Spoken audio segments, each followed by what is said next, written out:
कैसी हो कल्पना? सब ठीक है ना तुम्हारे और तुम्हारे पति के बीच में? मैंने सुना है तुम अपने पति से परेशान हो और अब उनसे तलाक लेना चाहती हो। तुमने वकील की सेवाएं भी ले रखी है, ऐसा मैंने सुना है। अभी कहाँ हो, अपने मायके या ससुराल में? कल्पना की मौसेरी बहन प्रियंका ने एक साथ कई सवाल कल्पना के सामने फोन पर रख दिया। आपसे यह सब किसने कहा? कल्पना ने पूछा।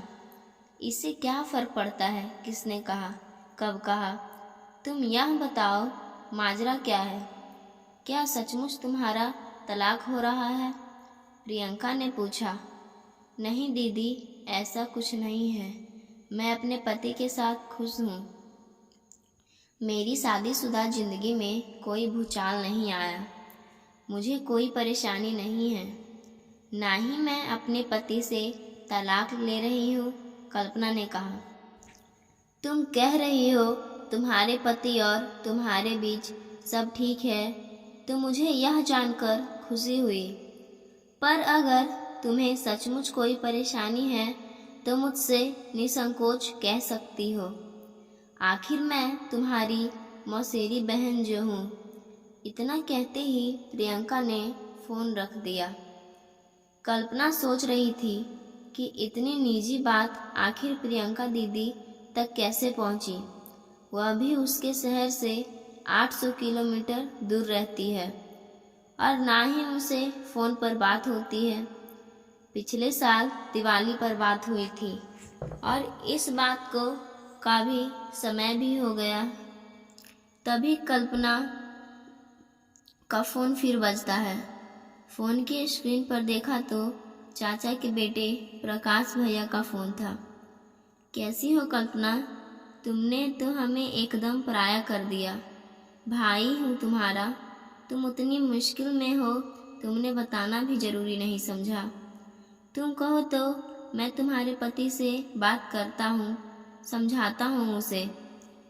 तुम अपने आप को अकेला मत समझना, हम हैं तुम्हारे साथ। ऐसा करो, थोड़े दिन के लिए यहाँ आ जाओ, तुम्हारा मन बहल जाएगा। फिर सब मिलकर आगे का सोचेंगे। बहन, तलाक लेने से पहले एक बार अपनी बेटी के भविष्य के बारे में जरूर सोचना। हर परिस्थिति में हम तुम्हारे साथ हैं। प्रकाश भैया एक सांस में बोले जा रहे थे।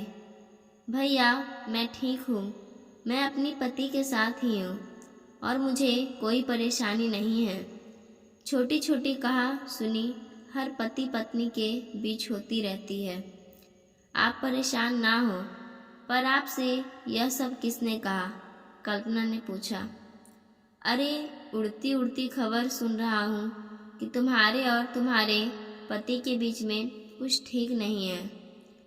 तुम अपने पति को तलाक देना चाहती हो, इसलिए तुमसे बात करना जरूरी समझा, प्रकाश भैया ने कहा। भैया, ऐसा कुछ नहीं है। मेरा तलाक नहीं हो रहा है। मैं सुखी वैवाहिक जीवन जी रही हूँ। आप चिंता ना करें, कल्पना ने कहा। कल्पना एक सुंदर, संस्कारी, अपने परिवार से प्यार करने वाली गृहिणी थी, लेकिन उसकी एक ही कमजोरी थी कि वह बहुत भावुक महिला थी और भावुकता में बहकर अपनी निजी बातें भी बाहरी सदस्यों से कह दिया करती थी। कल्पना अपने पति और 2 वर्षीय बेटी के साथ बेंगलुरु में रहती थी। ससुर का तो काफी सालों पहले देहांत हो चुका था और सास पिछले साल स्वर्ग सिधार गई। कल्पना पारिवारिक सदस्यों के साथ छोटी मोटी कहासुनी को भी जग जाहिर कर दिया करती थी। ऐसा करके वह अपना दिल हल्का करती थी। वह नहीं जानती थी कि इसके परिणाम घातक भी हो सकते हैं। सास ने कई बार समझाना चाहा कल्पना को कि कई समस्याएं मौन रहकर ही सुलझ जाती है। चारों तरफ ढिंढोरा पीटने से समस्याएं और बढ़ जाती है।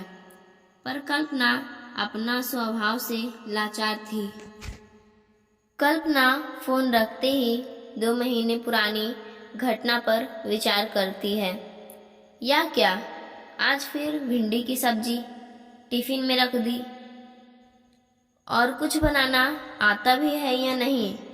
अरे मेरे सहकर्मियों की पत्नियां कितना कुछ भेजती है टिफिन में, और एक तुम हो, रोटी सब्जी देकर अपना काम निपटा लेती हो। अर्जुन ऑफिस से आते ही कल्पना पर बरस पड़ा। अरे आप तो जानते हैं सोना को 3 दिन से कितना बुखार है। एक पल को मुझे अकेला नहीं छोड़ती है, इसीलिए मुझे सब्जी लाने का समय नहीं मिल रहा है। थोड़ी भिंडी रखी थी तो बना दी।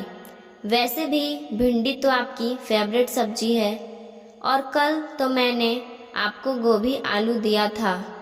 लेकिन मैं देख रही हूँ आजकल आप काफ़ी चिड़चिड़ी हो गए हैं। कोई परेशानी है तो कह सकते हैं, कल्पना ने अपना पक्ष रखते हुए कहा। रात को भी अर्जुन ने खाना नहीं खाया और मुंह फेरकर सो गया।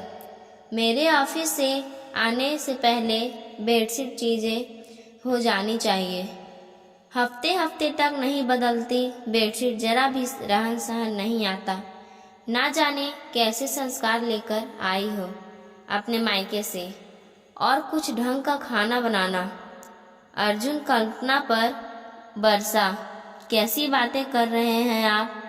परसों ही तो बदली थी बेडशीट। हर दूसरे दिन चेंज करती हूँ। सोना की हालत तो देख रहे हैं आप। डॉक्टर को दिखाकर आई हूँ। थोड़ा तो समय लगेगा उसकी तबीयत सुधारने में। जैसे तैसे सब संभालने की कोशिश कर रही हूँ। मेरे लिए घर के काम से ज़्यादा बच्चे की तबीयत ज़्यादा ज़रूरी है, और आप मेरे संस्कारों पर ना ही जाएं तो अच्छा रहे। अगला पार्ट देखने के लिए हमारे चैनल को सब्सक्राइब ज़रूर करें।